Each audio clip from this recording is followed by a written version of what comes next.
어르신, 혹시 오늘 아침에 눈을 뜨고 침대에서 몸을 일으켜야 할 때 머리가 빙하고 도는 어지러움이나 뒷목이 지끈거리며 묵직하게 당기는 느낌을 받지는 않으셨나요?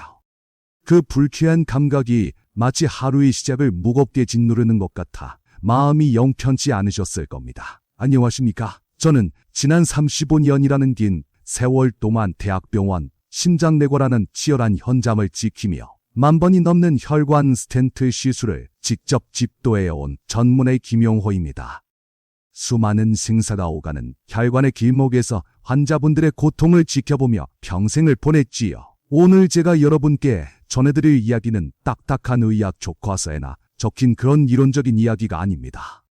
제가 잠시 의사 가운을 벗어두고 떠났던 해외 의료 봉사 현장에서 이 두 눈으로 직접 보고 가슴으로 깨달은 생생한 삶의 지혜입니다. 그곳은 깨끗한 마실 물조차 구하기 어렵고 흔한 약국 하나 찾아보기 힘든 아주 척박한 오지 마을이었습니다. 그런데 참으로 기이한 일이 있었습니다. 그런 열악한 환경 속에서도 그곳의 어르신들은 고혈압이나 혈관 질환 같은 병을 거의 앓지 않고 계셨던 겁니다. 비싼 영양제는커녕 당장 오늘 한 끼 끼니를 걱정해야 하는 그 가난한 마을에서 어떻게 그토록 맑고 깨끗한 혈관을 유지하고 계신 걸까? 그 비결을 마주한 순간 저는 평생 신장을 연구해온 의사로서 머리를 한 대 맞은 듯한 신선한 충격에 휩싸였습니다. 반면 한국에서 저를 찾아오시는 박영수 환자님 같은 분들을 뵐 때면 제 마음은 늘 무거웠습니다. 평생 자식들 키우고 가족 위에 헌신하시느라 정작 본인 몸은 돌보지 못하다가 어느 날 갑자기 고혈압이라는 진단을 받고 밤잠 설치시는 그 안타까운 모습들 말입니다. 진료실 책상 위에 바스락거리며 쌓여가는 약 봉지를 보며 이제 나는 평생 이 약 없이는 못 사는 건가? 언제 어디서 갑자기 쓰러질지 모른다는 그 막막한 공포. 그 떨리는 마음을 제가 누구보다 잘 알고 있습니다. 하지만 어르신, 이제 너무 걱정하지 마십시오. 오늘 제가 그 척박한 오지 마을에서 찾아낸 돈 한 푼 들이지 않고도 우리 혈관의 흐름을 되살릴 수 있는 놀라운 지혜를 여러분께 하나도 빠짐없이 모두 나누어 드리겠습니다. 흔히들 혈압 수치가 높게 나오면 그저 병원에서 준 약만 제때 잘 챙겨 먹으면 모든 문제가 마법처럼 해결될 거라고 생각하시곤 합니다. 물론 약은 중요하지만 그것만으로 충분하다고 믿는 것은 자칫 위험한 오해가 될 수 있습니다. 제가 수많은 환자분의 혈관을 직접 들여다보며 깨달은 진실이 하나 있습니다. 약은 당장 타오르는 불길을 잡는 소방수 역할을 할 뿐입니다. 피가 지나가는 길, 즉 혈관이라는 도로 자체가 오염되고 더러워져 있다면 그 어떤 약도 제대로 된 효과를 내기 어렵습니다. 아무리 비싸고 좋다는 혈액순환 개선제를 챙겨 드셔도 우리 몸속의 근본적인 환경이 바뀌지 않는다면 그것은 마치 밑 빠진 독에 귀한 물을 붓는 것과 다를 바가 없는 일이지요. 어르신들의 이해를 돕기 위해 잠시 상상을 한번 해보시겠습니까? 지금 여러분 댁 싱크대 밑을 열어보시면 30년 넘게 사용해 낡고 오래된 수도관이 하나 있을 겁니다. 그 수도관 안쪽을 한번 들여다보세요. 시커먼 물때와 붉게 쓸어버린 녹이 덕지덕지 달라붙어 있지 않겠습니까? 그 찌꺼기들 때문에 물이 시원하게 흘러가야 할 구멍이 겨우 젓가락 하나 들어갈 정도로 좁아져 있는 그 처참한 모습 말입니다. 관은 이렇게 좁아졌는데 물을 억지로 밀어보내려고 하니 수압은 자꾸만 높아질 수밖에 없지요. 견디다 못한 낡은 수도관은 높은 압력 때문에 덜덜 떨리며 언제 터질지 모르는 위태로운 상황에 놓이게 됩니다. 우리 몸의 혈관도 이 낡은 수도관과 똑같습니다. 콜레스테롤 같은 찌꺼기가 혈관벽을 시멘트처럼 딱딱하게 굳히면 우리 심장은 피를 보내기 위해 필사적으로 펌프질을 해야만 하죠. 터지기 직전에 팽팽한 긴장감이 느껴지는 그 과도한 압력, 그것이 바로 여러분의 혈압계 숫자를 높이는 고혈압의 정체입니다. 그렇다면 이 좁아지고 꽉 막힌 수도관을 다시 예전처럼 원활하게 만들려면 가장 먼저 무엇을 해야 할까요? 맞습니다. 관 내벽에 덕지덕지 붙어있는 그 지저분한 찌꺼기들을 말끔히 치워줄 부지런하고 강력한 청소부가 필요합니다. 그런데 이 강력한 청소부는 수십만 원을 호가하는 값비싼 명약도 아니고 깊은 산속에서 겨우 찾아낸 산삼도 아닙니다. 오히려 너무나 흔해서 우리가 그 가치를 잊고 살았던 것이죠. 놀랍게도 여러분이 매일 주방에서 요리를 하실 때마다 지저분해라며 무심코 쓰레기통에 휙 던져버리셨던 바로 그 식재료 속에 답이 있습니다.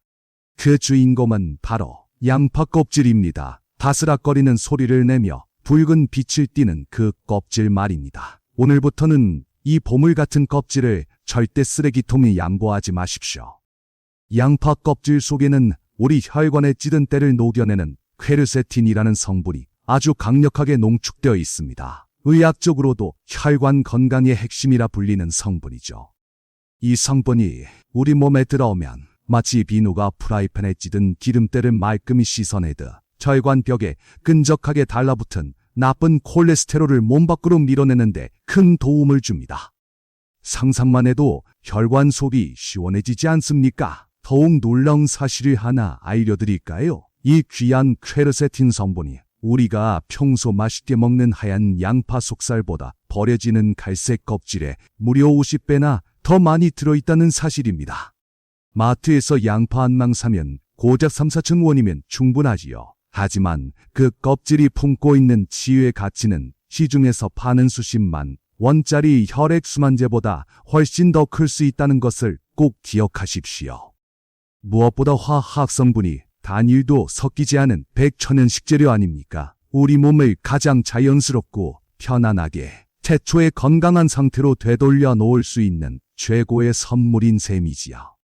자, 그럼 이제 저와 함께 주방으로 가보실까요? 지금 바로 냉장고를 열어 양파를 꺼내보세요. 만드는 법은 정말 간단하지만 효과를 제대로 보려면 그 과정을 정확하게 지켜주셔야 합니다. 우선 양파 서너 개 분량의 껍질을 살살 벗겨내보세요. 손끝에서 바스락거리는 그 얇고 가벼운 갈색 껍질들을 한데 모아보면 한 손에 가볍게 잡히는 한 줌 정도가 될 겁니다. 딱 그 정도면 충분합니다. 욕심내서 너무 많이 넣으실 필요는 없습니다. 물은 정확히 1리터를 준비해주세요. 우리가 흔히 마시는 큰 생수병의 절반 정도라고 생각하시면 비율이 아주 딱 맞습니다.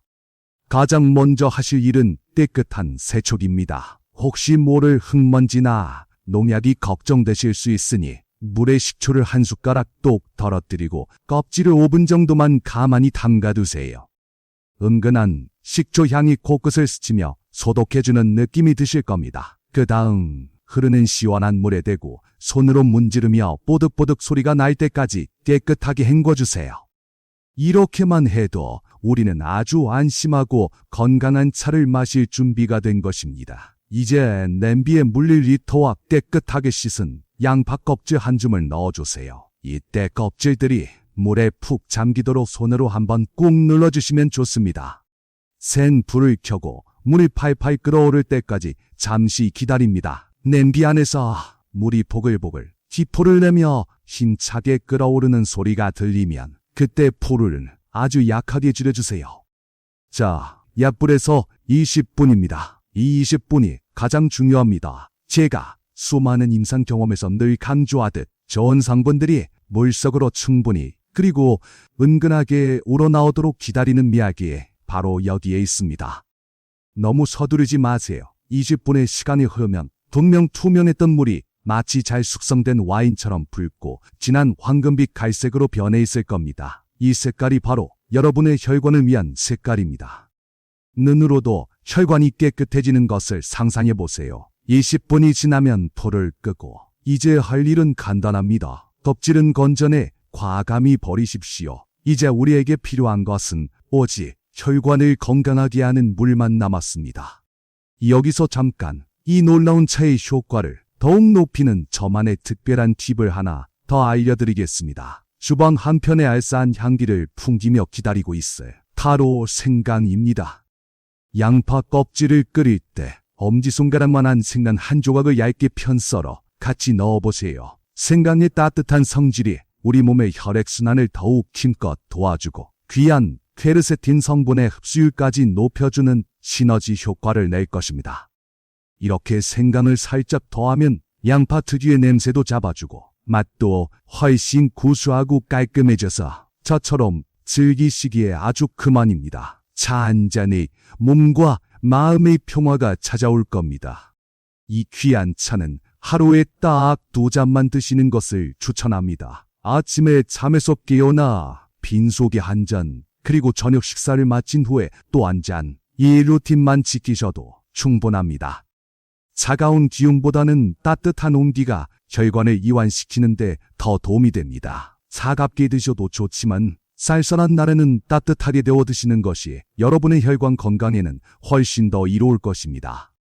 한 번에 진하게 많은 양을 드시기보다 매일매일 물처럼 꾸준히 드시는 것이 중요합니다. 이 꾸준함이야말로 굳어버린 혈관을 부드럽고 유연하게 되돌리는 가장 빠르고 확실한 지름기름을 잊지 마세요. 하지만 어르신들, 아무리 좋은 음식이라 한들 내 몸에 맞지 않으면 오히려 독이 될 수 있다는 사실을 잊어서는 안 됩니다. 특히 주의하셔야 할 분들이 계십니다. 제 목소리가 조금 엄중해지는 것을 느끼실 겁니다. 신장 기능이 약하시거나 평소 혈압이 너무 낮은 분들, 그리고 와파린 같은 혈액음고 방지제를 복용하시는 분들은 자칫 칼륨 수치나 약물 반응 때문에 위험할 수 있습니다. 이런 경우엔 반드시 주치의와 먼저 상의하신 후에 복용 여부를 결정하셔야 합니다. 명심하세요. 혹시 양파 특유의 냄새가 너무 싫으시거나 위가 예민해 속이 쓰리신 분들이라면 너무 실망하지 마세요. 양파 껍질 대신 말린 표고버섯을 같은 방법으로 끓여 드셔도 좋습니다. 고소한 표고버섯의 향을 느끼며 그 성분 또한 혈관 건강에 탁월한 효능을 발휘합니다. 그리고 어르신들께 간곡히 당부드립니다. 이렇게 힘들게 만드신 귀한 차를 드시면서 달달한 믹스커피나 빵을 계속해서 드신다면 혈관 청소는 아무런 소용이 없습니다. 달콤한 유혹은 잠시만 멀리 해주세요. 우리가 정성껏 그린 차로 혈관을 닦아내고 있는데 그 위에 다시 끈적끈적한 설탕물을 들이부어서야 되겠습니까? 액상과당과 가공식품은 맑아야 할 피를 다시 탁하게 만드는 주범이니 혈관이 제 기능을 찾고 완전히 깨끗해질 때까지만이라도 그 달콤한 유혹을 조금만 참아주시길 의사인 제가 간곡히 부탁드립니다. 상상해 보세요. 이 작은 습관을 한 달만 꾸준히 이어갔을 때 맞이할 상쾌한 아침을 말이죠. 창가로 따스한 햇살이 비칠 때 눈을 뜨면 늘 무겁게 짓누르던 뒷목의 통증이 사라지고 머리가 맑게 깨어 몸이 마치 솜털처럼 가벼워진 것을 느끼게 되실 겁니다. 그 기분 좋은 변화는 반드시 찾아옵니다. 어지럼증에 가슴 철렁하며 쓰러질까 걱정하던 날들은 이제 잊으셔도 좋습니다. 사랑하는 손주들의 해맑은 웃음소리를 들으며 아이들을 번쩍 안아주시고 가고 싶은 여행지도 마음껏 다니는 활기찬 노후. 이건 결코 먼 나라 이야기가 아니라 바로 여러분의 눈앞에 펼쳐질 현실입니다. 지난 35년 동안 수만 명의 환자분들이 회복되는 과정을 곁에서 지켜본 의사로서 제 마지막 소원은 참 소박합니다. 여러분이 병원 대기실에서 저를 만나는 대신 따뜻한 집에서 가족들과 건강하고 행복하게 지내시는 모습을 보는 것이지요. 제 진심이 담긴 이 조언이 여러분의 삶을 지키는 든든한 방패가 되길 바랍니다. 자, 오늘 당장 양파 껍질을 모아 혈관 건강을 지키겠다고 저와 약속하시겠습니까? 다짐하신 분들은 지금 바로 댓글창에 건강한 혈관이라고 남겨주세요. 여러분이 정성스레 댓글을 남기는 그 소리가 건강을 향한 힘찬 첫걸음입니다. 제가 매일 읽으며 한 분의 실천을 진심으로 응원하겠습니다. 혈관은 우리 몸 구석구석 생기를 전달하는 생명수와도 같습니다. 오늘 전해드린 이 작은 지혜가 여러분의 몸속에 100세까지 펄펄 끓는 활력을 불어넣어 주길 바랍니다. 여운이 남는 이 따뜻한 온기를 기억하며 오늘 하루도 평안하십시오. 감사합니다. 늘 건강하십시오.